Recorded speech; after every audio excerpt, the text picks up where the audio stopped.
Hey, babies. Hey, babies. Hi, everyone. I'm on TikTok, everyone. Hi. Hi, everyone. What's up, everybody? What's up? What's up? What's up? I'm trying to come out of football world to see things that happen in other places now. It's hard, but Cap's on TikTok, which I'll spend more time on in a little bit, but that's their jersey sponsor, so can't wait. It's That's good. a choice, as we like to say. That's a choice. It is a choice. That is very much a choice. All right. Hi, everyone. How we doing? Is everybody calm now? Have we chilled out, Honey Bunny? We had a little chill out Honey Bunny day here because that was not a pretty start for the Commanders the other day. And, I understand a little bit of the full freak out, probably partially because of messaging that's been going on the last couple of weeks. When you revamp literally everything and you don't want to say rebuild, and I totally get that. But then by the end of camp, you're kind of wink, wink. We think we're better than people think we are. That when it doesn't go very well against a really good team, and I'm going to talk about it in a minute. You've kind of set yourself up for where you put the bar matters. And I was talking last week with you about this, and I'm like, they changed their tune at the end of camp where it went from, listen, we're rebuilding this. We're going to build our culture. We're going to put this whole thing together. You're going to like the way we play. We have a rookie quarterback, though, and it's a very new team. We're like, give us time. Instead, they didn't want to say give us time, but they were hinting, give us time. And I was all on board with that because it's baked in with all the changes that they're going to be up and down. But by the end of camp, they were all kind of talking about winning now, too. And I don't know if they regret that now or not, because I think it changed the tone and it kind of allowed everybody to start thinking Houston from last year all of a sudden. I think I've been kind of pushing back at just that whole thing. Don't think they're in the same division. I don't think it's a similar situation. I just think it's different. And boy, round one was not good. So we had full 24-hour red alert, baby. Red alert. Like this isn't what we thought it was going to be. So they got to recover from it, but it's one game. They got to recover from it. I'm going to land with you, I'm sure, in a couple of minutes. I just look at Tampa as they're actually a pretty good team. It was a bad matchup on both sides of the ball, to be completely honest. And you saw a team that had clearly been together for a couple of years and has some really good players, and their really good players match up against the really bad players on Washington, seemingly. And that's what I've kind of landed on. I am not trying to mitigate the mistakes that were made. Specifically, the secondary, I think, was the biggest glaring weakness over the weekend. But I also think you have to do the old credit that team over there. They did exactly what they like to do. And look, I think here it is.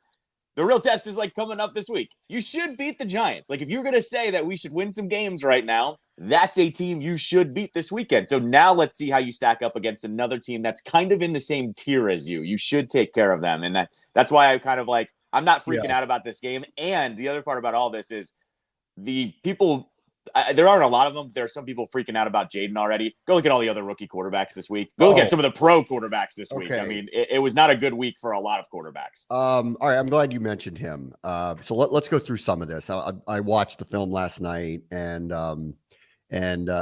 there was a lot that needs to be worked on. I'm not gonna sugarcoat it. Me, I'll tell you, sometimes when you watch it in real time, then you watch it back. Sometimes it's not as bad as you think it was. And sometimes it's not as good as you think it was.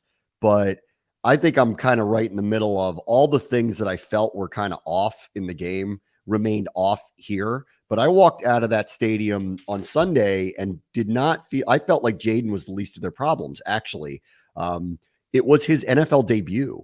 And I got to tell you, just instinctually, this is one of the things I really like about him that we saw during camp. And I kept saying, by the end of camp, I'm like, what I'm really excited about, if we are going to have kind of this suspend some belief and go, all right, maybe they will take off, and be a little bit better than people think they are and be a 10-win team or something like that.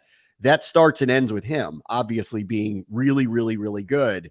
And the only reason why I got to that point where I was willing to hear it out was he does look ahead of the curve. He never really looked like a rookie.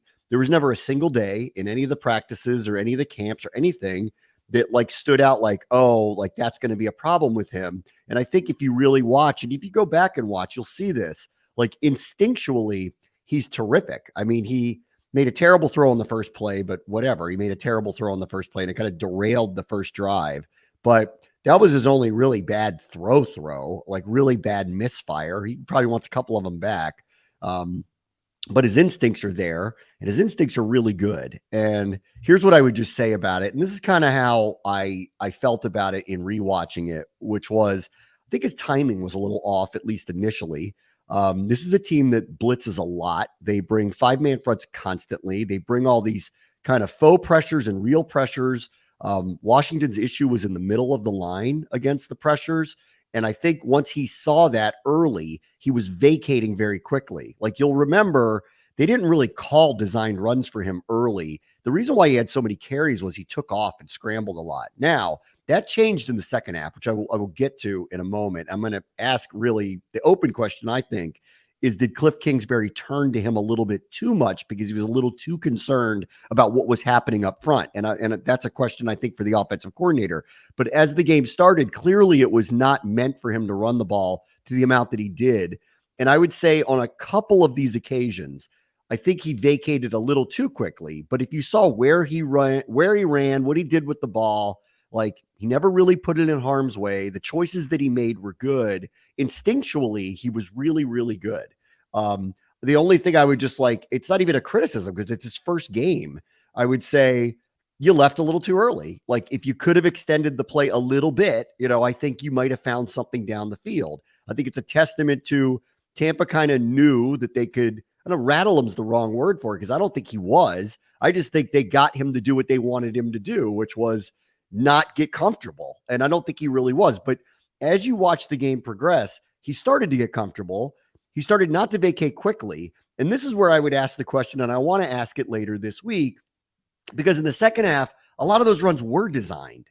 And it does feel like on some level that the coaching staff was a little concerned about the pressure and that he was making all these choices and kind of running on his own and using his instincts. And so they just decided our best weapon today is him, and we're going to turn to him.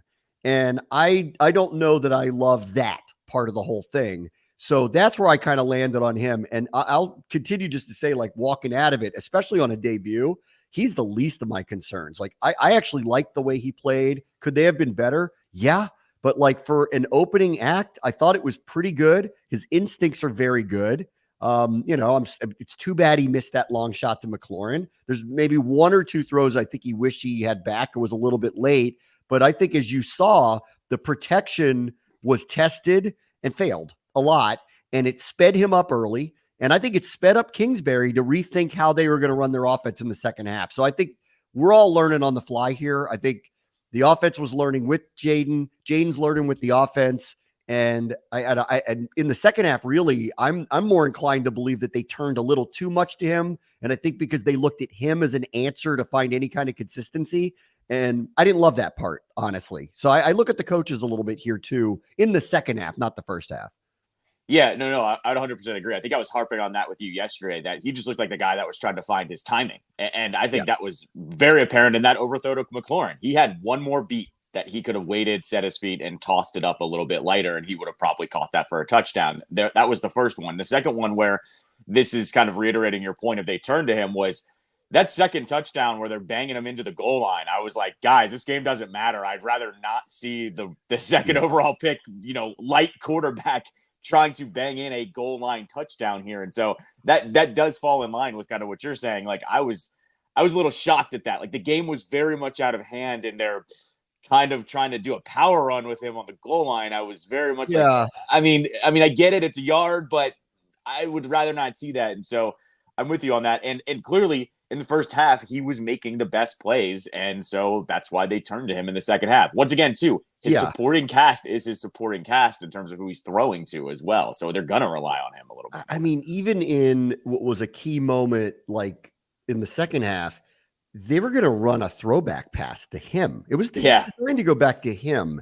And McCaffrey thought better of it and didn't do it. And I kind of wish that they didn't show that they're willing to do that in an opening game where they were down, because I would like to keep that one in the pocket. Like it's not that I don't think these, defensive coordinators around the league don't know this, but he did play quarterback. And so that's a weapon at some point. And I felt like that one was a little misplaced to show that card at that point. And McCaffrey, I'll have to ask him, like, why didn't you throw the pass there? But he just didn't like what he saw. And I appreciate that. He just turned upfield and got whatever he could out of the whole thing. The other thing with Jayden in the offense is there really was no intermediate passing game.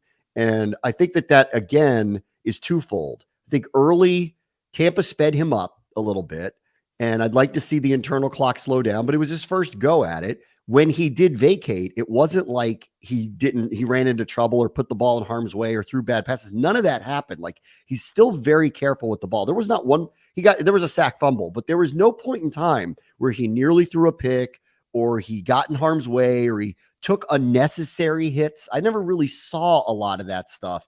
So I'm very positive about what he was able to do. When we got to the second half, it did feel like that they kind of said, this is our best option, and vacated the idea of the scripted offense. And they got away from an intermediate passing game, which is why the receiver stats are so poor from the other day. So will the Giants do this and try to replicate this because it really slowed the Washington offense down? I don't know. I don't know that anybody is, as good or adept and this is Tampa Bay's defense. This is what they do. So it's going to be a different defense. And the Giants have a new coordinator this year. It's not because Wink Martindale, you could expect it again, but that's not what it is. So I'll be interested to see what week 2 is. And I'm interested to see how much he grows. But I got to tell you, like, his patience and timing changed from the first half to the second half. Like, we've seen this a lot with him too.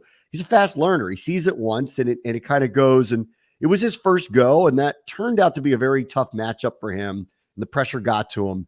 I was talking to Brian Mitchell and London Fletcher and Santana Moss, and they know Rondé Barber pretty well. And they were hanging out with him, and they had told me that Rondé Barber had gone to Bucs practice before the game. And they said, that's all they were going to do is blitz them, blitz them, blitz them, blitz them, blitz them. It's not like a big surprise that that's what they are, but they had determined that this is how they were going to handle it and live and die with it. And if this rookie comes out there and is so far ahead of the curve and beats them, then so be it. But they're not going to sit back and wait to find out what he can do.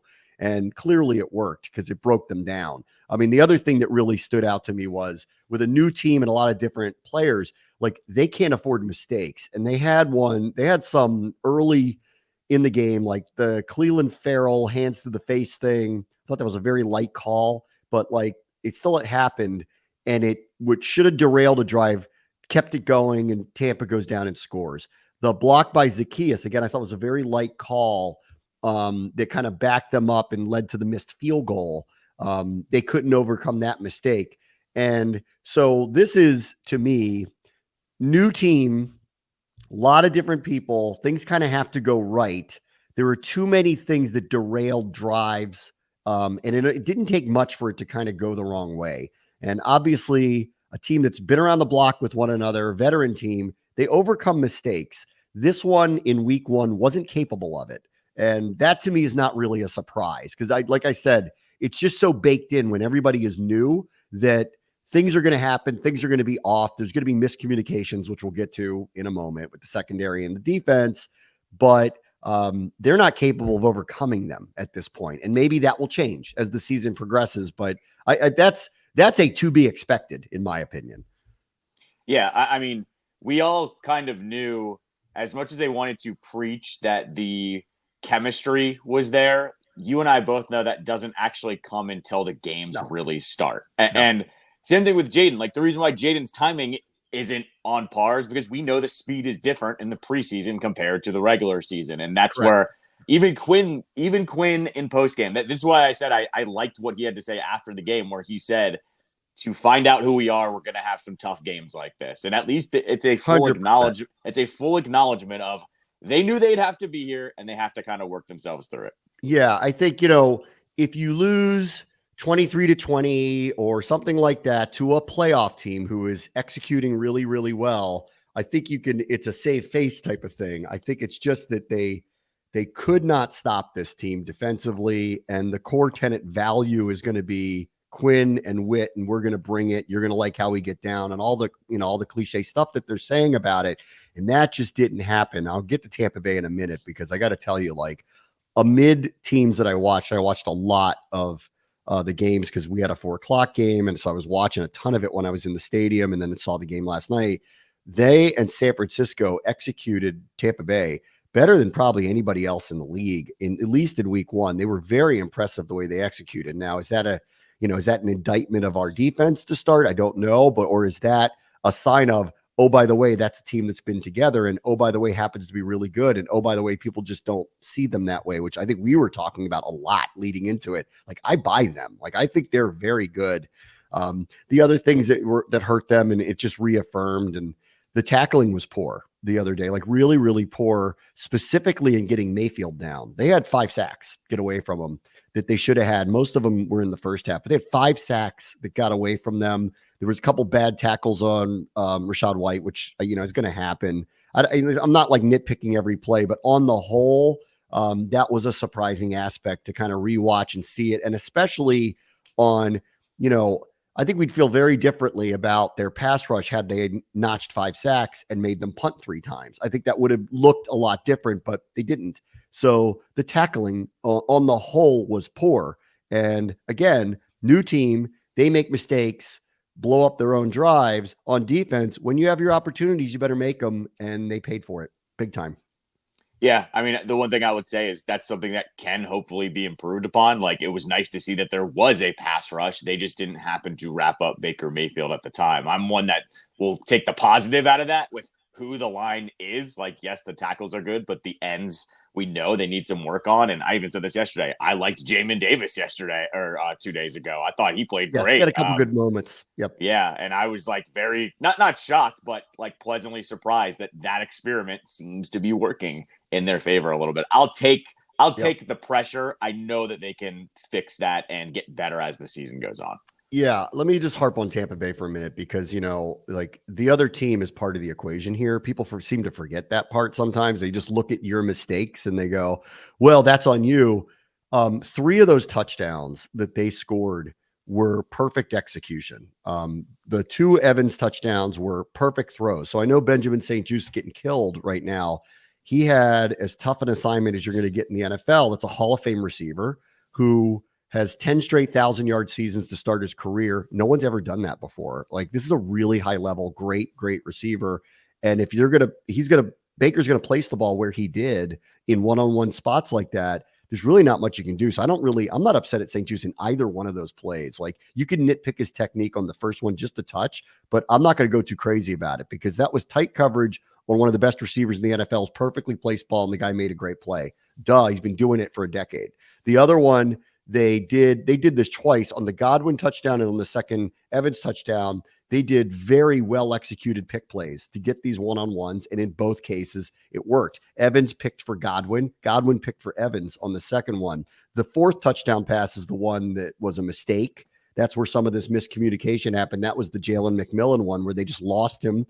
In the first half, they lost him as well. That should have been a touchdown early to him. And then the players talked about this, and you could see it. The communication was poor. And I think this was the big surprise for me defensively, the tackling too, because I don't know. I've got in my mind that this is going to be different with Dan Quinn and Joe Witt and how much they've just preached the aggressiveness, the toughness. Like, you may beat us, but you're not going to beat us by our mistakes. And I'm willing to hear out that that's just going to change, that they're going to watch the film and they're going to get better on that front.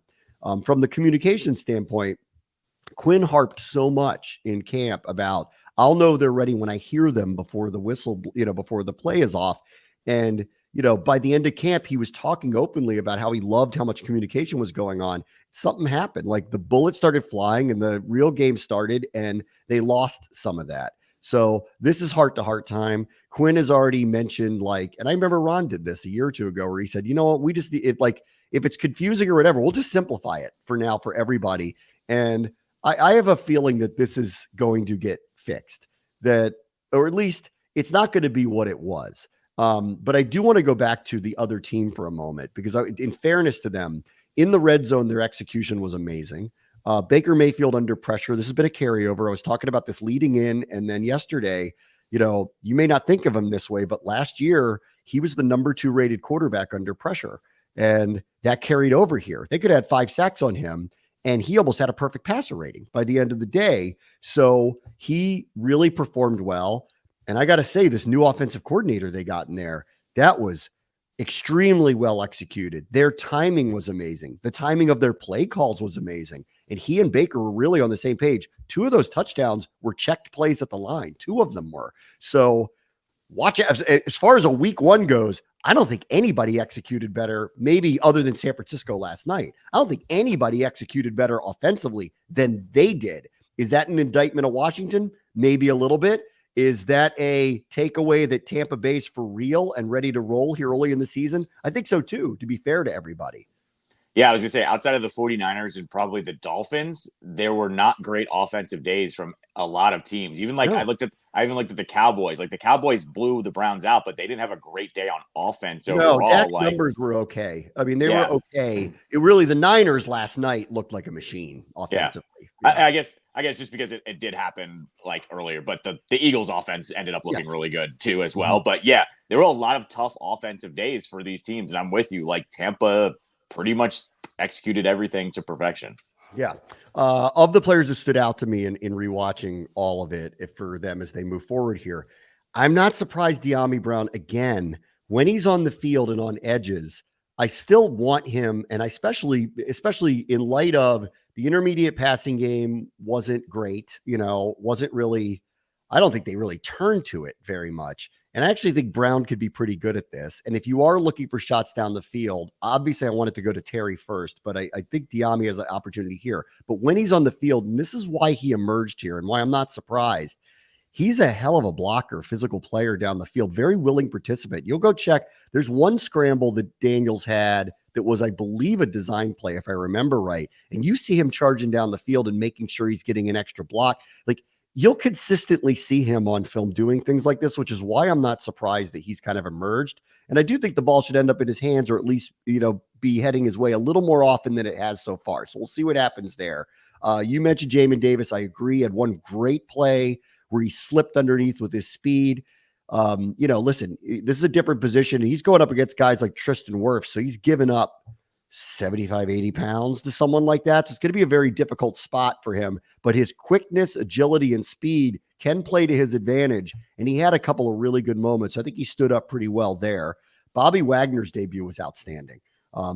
He's the one I actually buy and believe in, that's going to kind of circle the wagons and get everybody, especially on the same page. Cause I can just watch him when he's out there. We haven't had a linebacker doing this, for a few years now, where he is really quarterbacking the defense. Just go watch what's happening. He had a double-digit tackle game. He was outstanding. He was for his debut, he was outstanding. So I buy him hopefully to help turn things around defensively. And the other thing, and I think we're going to head this way at some point, I felt, for a while, based on who the receivers are and the profile of the receivers that were kept, that this is not a downfield passing team in general, albeit I believe the intermediate passing game needs to be part of what they do. They can be a power run team, and they may have to be. I mean, like, obviously they're going to turn to Daniels to run the ball, not nearly as much as they did in week 1, but they want to use it as a weapon. And I think more as a switch up and zone read and all that stuff, because why wouldn't you do it? Because he's so good at it. But if you go watch B-Rob and Eckler between the tackles, they can be a power run team. And Eckler missed one blitz pickup, but outside of that was everything we had hoped he would be. He's very tough. Like, he is very, very, very tough to get down. Tremendous receiver out of the backfield and can carry the ball too. And B-Rob is a punishing back, and he fits the profile of exactly what they're looking for. I knew they would fall in love with him. I actually think this can be a very, very good run team when they coordinate themselves well. And this was week 1 for Kingsbury too. I think he's learning all the parts. And, I think it's going to take some time to get this all together. I felt like the offense turned a little too Daniels heavy in the second half and got away from what could be bread and butter for them, but they need to learn this in time with each other. And lastly, I would just say, I think the offensive line, when they played this team, and this is what this team is really good at, is they run these crazy stunts and faux pressures, and then all of a sudden you're missing guys, and it's typically in the middle of the line. We need to keep an eye on that. I know everyone's going to point out Wiley, and he missed a couple of plays, and I'll hear you on that. But like, the majority of the pressure came right up the middle, actually. And they overload and they make you guess. And this is a very new line. We need to keep an eye on that one too. I think the middle of the line is somewhere where it needs to be focused to try to keep everything clean in front of Daniels so that internal clock doesn't speed up and he starts immediately running. I appreciate what he can do. I appreciate his instincts. I appreciate he doesn't put the ball in harm's way. I appreciate his competitiveness, but he does need to be pass first. But we got to give him the time to do it. And that means an extra click at this point until things slow down for him. Yeah, I was going to say, too, I think what people kind of forget with the offensive line is it's not unlike the secondary. These are all new guys, too. They've all got to work with each other. They're also rotating guys in. And I know, the inside isn't as much communication, but you still have to figure out who's going where, who needs help, who doesn't need help. And that's just another part of the communication process that I think people kind of don't talk about as much either. Yeah. I mean, it defensively, I'm concerned, but I'm hoping to chalk this up to maybe by the middle or end of the year, if Tampa Bay has a really good record, people will look at this a little bit differently, because if that's how they're going to execute consistently, they're going to be very tough to beat. I mean, they're going to be very, very, very tough to beat. If that's how they're going to execute, hopefully it's not an indictment of where their defense is. And with the offense, this is all new for everybody. So I want to give it a little bit of time. And I did think Jayden played for a debut very well. Anybody who's sitting there expecting him to throw for 350 yards and 4 touchdowns, I mean, it's just not realistic. Go look at Caleb's numbers. You'd CJ Stroud started a little slowly at first. It's going to take some time. But overall, I felt pretty good about it, other than as I kind of was wondering coming in, how good is Tampa? Because I buy them. I think they're good. And I think that needs to be taken into account. They lost on the road to a team that's been to the playoffs 4 years in a row. They're the only NFC team that's done that. They've won their division 2 years in a row. They got better as the season progressed, and Baker looked like a Pro Bowler on Sunday. So we'll see how it goes from here. All right, we'll review what happened on Monday Night Football next. Bram, watch the show, ESPN 630, the Sports Capital. All right, welcome back. Bram, watch the show, ESPN 630, the Sports Capital. Monday Night Football saw the Niners roast Aaron Rodgers. Part of it's not his fault. He didn't have the ball very much. At one point in the fourth quarter, I think it was like 8 minutes left or something, they showed a graphic of how many plays were run, and the Jets had run like 35 the whole game. Yep, right.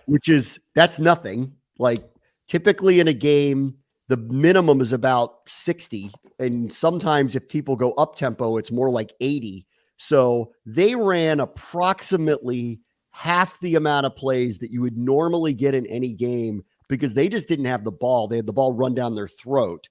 And then, Rodgers was okay. I thought I'll start there with him. I thought he was fine in his return, because who knew? He didn't play in the preseason.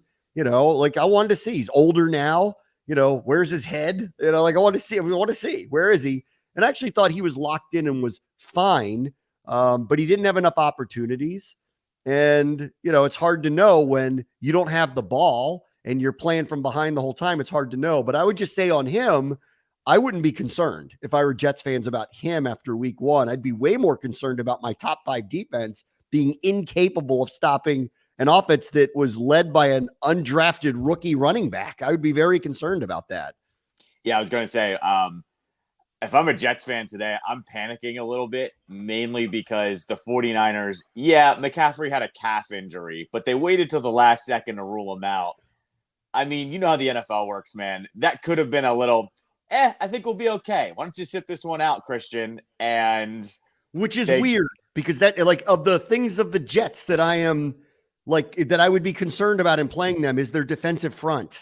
That would be the thing I'd be concerned about. And they didn't seem concerned about it. And at some point in the middle of the game, they went to, I forgot it was either Laura or Lisa, whoever was on the sideline. They said, Kyle Shanahan told them up front that they plan on running the ball in the middle of the line over and over and over, which I'm sitting there going, that's Quinnen Williams. What are you talking about? And I guess they know what they're talking about, because they just shoved it down their throat yesterday, which was really amazing.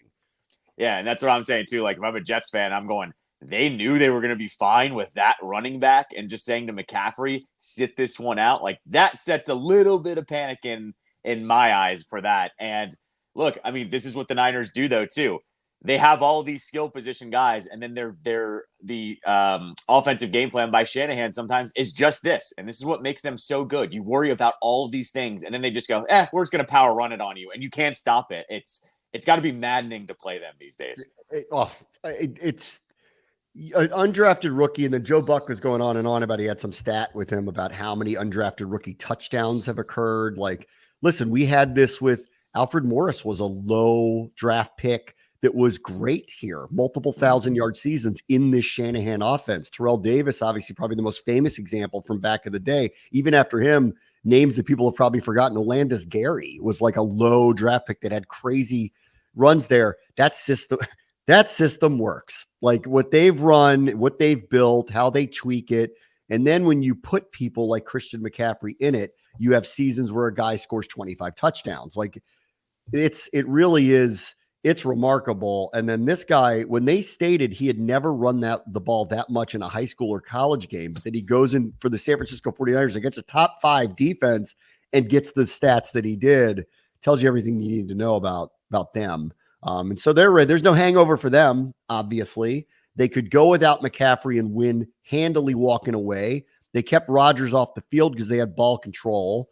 Debo was outstanding again for them. Ayuk dropped the touchdown. It could have been worse. Like they did what Tampa did to Washington, where they scored on like 6 straight drives, something like that. Like that was a manhandling. Like one team looks like a contender. The other one, who should be, did not at all.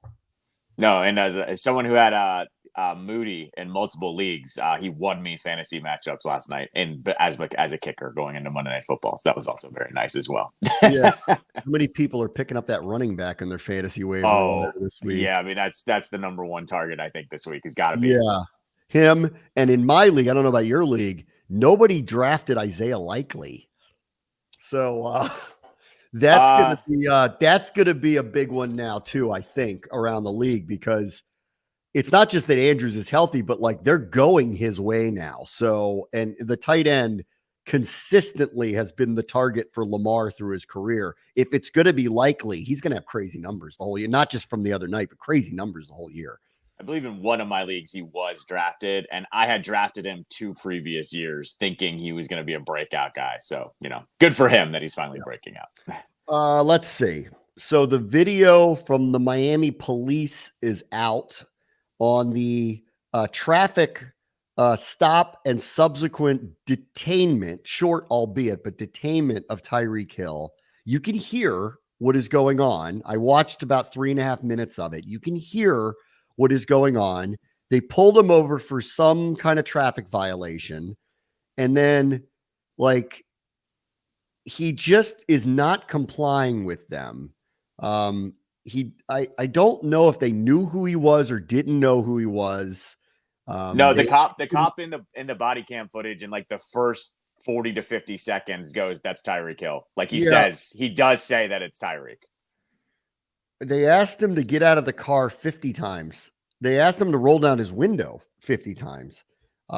He didn't really comply. All you really hear once he does get out of the car, the way that he's handled over a traffic arrest and being a little insolent to direction from the police. And I'm just going to go a little bit because I agree he was not listening to them. And I mean, my daughter is about to start driving. And one of the things I started talking to her about was when you get pulled over, just listen to the cops. If they ask for your, just give it to them. Don't get into a back and forth with them. Like you want this situation to just go smoothly. If they're going to give you a ticket, they're going to give you a ticket. If they're not going to give you a ticket, they're not going to give you a ticket. But you can't win a battle with them. And so I thought in watching this, like he clearly was not listening to any direction from them. I don't know what he did to get pulled over in the first place, but I'm going to assume it was something that warranted them pulling him over. At that point, it feels like if he just, since they knew who he was, if he just rolled down his window and handed him the license, they may or may not have given him a ticket. And then he just would have gone to the stadium. But because he kind of refused to comply with them at all, that's why it escalated. At the same time, I don't know how he ended up on the ground face down over a traffic violation. So 2 things are true at once here. I think the police really overreacted badly.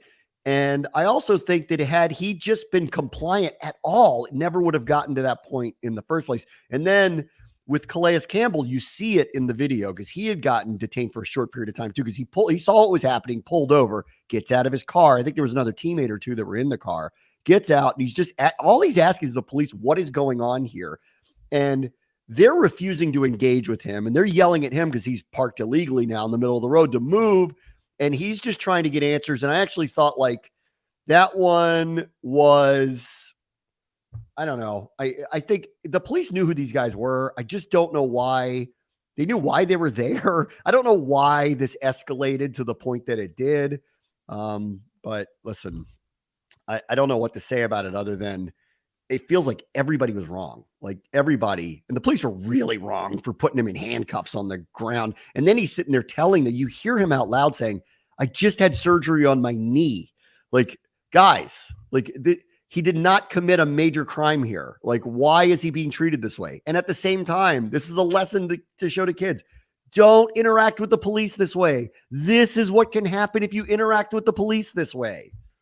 On the front, I'm with you. Tyreek did himself no favors when he got pulled over, and the whole keep your window down is a safety thing for cops, especially if you have tint, because if you pull someone over, you want to see what they're doing behind their window. I totally understand that. You have in your car. Correct. They totally don't know what's in your glove compartment. They can't see, right? Totally it's all out of precaution. Right. Totally understand that. But then the cop, who is supposed to be an upholding citizen and, not escalate things in a way, when he opens the door and Tyreek does swing his legs out to go ahead and get out of the car because things have finally gotten to that point, the fact that he put him on the ground, and then I cringed when he put his knee on his back with his hands, and it was like, dude, I mean, the guy, okay, Tyreek was being a little bit of a punk, but it did not warrant this type of, reaction from you. Like, you're supposed to be the one that doesn't do this type of thing. He does that. And then I think the biggest problem was the same cop was still on that power trip and is going after Calais Campbell saying, hand me your license, hand me your license. And Calais is going, I haven't done anything. I shouldn't have to hand you your license, yet he's kind of having to comply in all of this. I think this was just a situation where the cop got too heated and lost his mind in the moment. Yeah. I'm with you. Both can be wrong, but the cop was the one that shouldn't have lost his cool like that. Like, I think things could have even gone worse had he lost his cool more. I read the statement from the police department, and they're not insinuating that really anything was done wrong. But I'm watching this video going, that's a little heavy-handed with the way that they treated him. It was just a little too, in my opinion, a little too much. I do agree, though, that Hill is the one who escalated it, and unnecessarily. But then they went too far. Like, everybody was just going way. Like, they didn't like their authority being challenged to the point where they just overreacted. Like, guys, this is a traffic violation. What are we doing here? Like, how did it end up like this? Yep. So, we'll see what comes of it. Last thing real quick. So I think we may have seen the last of DeShaun Watson playing in Cleveland. I don't know the validity of the lawsuit that was filed. I'm sure everybody knows about it. The allegations are ugly. I mean, really, really, really ugly. It's not from a masseuse. It is from a woman that he was purportedly on a date with, that he didn't even really know why she had basically a blind date come to her apartment. I don't know, whatever. But what she claims happened is really terrible. And, this is turning into, by far, bar none, maybe the worst trade in NFL history. Like, he has not even remotely come close to playing on the field like the guy that was in Houston. He's brought a tremendous amount of tarnished reputation to himself and to the team. And now this is a separate lawsuit that goes even farther than what many of the massage therapists claimed he was doing. And that was ugly. If you had read all the details of what they were saying he was acting like in these environments. I have a feeling that as the week progresses here, I think they're going to put him on a reserve list, because he was really bad in the game the other day too. They're going to put him on some kind of reserve list. He's not going to be playing. And I got a funny feeling if there's any validity whatsoever to this, he's never playing for Cleveland again. That it's over. No, I would agree 100%. And I would say that, if you're Goodell, you can use this as your opportunity to kind of, put whatever you need to throw the book at him, essentially, of what you can do more. I don't know what his agreement was beforehand when he got suspended the first time around. Yeah. But I'm going to guess that the league and the Browns are going to look at this and go, we really just don't need this type of individual in the league, or he just needs to, basically be suspended one more time. And then no team's really going to touch him is what's going to happen. So. No, I don't think so. I mean, Cleveland did what they did to acquire him, assuming they were getting a top 5 quarterback. That's not even he's not even remotely close to that. He was really bad on the field, really bad the other day. So teams will twist themselves in pretzels for talent, but when the talent goes sideways, it's just not worth the trouble if these are the type of headlines that are going to follow you. And, again, I'm not casting judgment on what this woman claimed because I don't know. But if you read what she says happened, I mean, it's really, really bad. All right, let me take a quick break. Bram What's the show? ESPN 630 Sports Capital. All right, welcome back. Bram What's the show? ESPN 630 The Sports Capital. Hi, everyone. I'm on TikTok. Hi, everyone. Ted and Company have a new jersey sponsor this year. It's TikTok, which my daughter uses that. She's a teenager. They all do. I don't have an issue with it. I find it funny that it wasn't that long ago that they were having hearings about banning it. So I guess Ted is not concerned that the United States government plans on banning this. And TikTok went through paying the team to be on the jerseys. So I guess they don't think they're getting banned because I don't think either way Ted's giving the money back if they do get banned. So I guess that's my sign of one, TikTok's here to stay. If they're putting their name on a National Hockey League jersey, I guess we're not shutting it down on the App Store anytime soon. In the nation's capital, by the way. I feel like that's just worth reiterating that it's in the nation's capital. And man, there's a joke here somewhere where if you buy a TikTok white Capitals jersey with Ovechkin on the back, there's a lot of Russia-China jokes there happening. Yeah. I'm just saying, with Washington on the front, there's a lot of jokes you can make about that one. So the optics to me are a little out there for me. Yeah, let's go across the aisle and find out across the political spectrum how they feel about the Russian national with TikTok on his jersey wearing the red, white, and blue. Let's find out what everybody thinks about all that. Don't ask Marge. on debate day, that's a good one. Just put that up there. What do you think of this, guys? Right. Kamala? Right. Donald? Right. What do you think of this? You like this Exactly. one? Exactly. We'll and then there's, now that the Capitals are literally taking the TikTok money, how many TikTok things are going to start occurring with the Washington Capitals? So you produce their games. What are you doing on TikTok these days? Oh, God. One, I have a TikTok account. Let's see your TikTok dances. I have a TikTok account. Have never posted on it. I use it just to look. Because I don't even look at that one. There's nothing, which is probably wrong because I know what audience is there and I should probably be looking at it and doing it. But this one is at the point now where I'm just too old for that. I can't deal with it. Like any proper person in their 30s, I just look at Instagram Reels, which are just TikToks from 2 weeks ago. So that's how I do it. I do it like an adult. And with TikTok though, I don't know if you've ever scrolled on that app. The brain rot is even worse than Instagram. Like it is, you can feel brain cells dying the more you look at that thing. And it's one of those ones I don't open that often. Like once every couple of weeks when I'm sent something, that's about it. So no, I'm doing nothing. Capitals Radio Network will stay audio only. I can guarantee you that. You're not going to see Ken Sabourin doing any dances with John Walton in Calgary. Okay. So don't think that's about that? Yeah. Pretty sure about that none of that's Zachary, time to start dancing on TikTok. This is actually unfortunate. John Wall was drafted like 10 years too early. He would have been perfect for a TikTok sponsorship. John Wall would be really perfect for a TikTok sponsorship. That's true. John's like, I can still play, guys. I didn't retire. Right. Y'all still need a point guard? Come play a little bit. It's Wolf season. Let's go. Yeah. Oh, man. So let's see. In the span of a year and a half, Ted's taken public investment fund money, put TikTok on the jersey, tried to move to Virginia. Boy, he's had He's had quite a year. Quite a year, Theodore. Quite a year. It's been interesting to say the least. Yeah. All right. Before I go, I've yet to do this yet. I think I need to now watch at least a half an hour of the Browns Cowboys broadcast because people are just going at Brady. Like they're not giving him a minute. Like I've read all the reviews, and I guess if you're going to make $30 million a year being an analyst, you better be pretty good at it. I agree with that. Hold them to a high standard, but now I have to listen to it because at first I was like, you guys just have to be nitpicking. It can't be that bad. But everybody's review is not great, Bob. So maybe I'll watch a little bit of that tonight.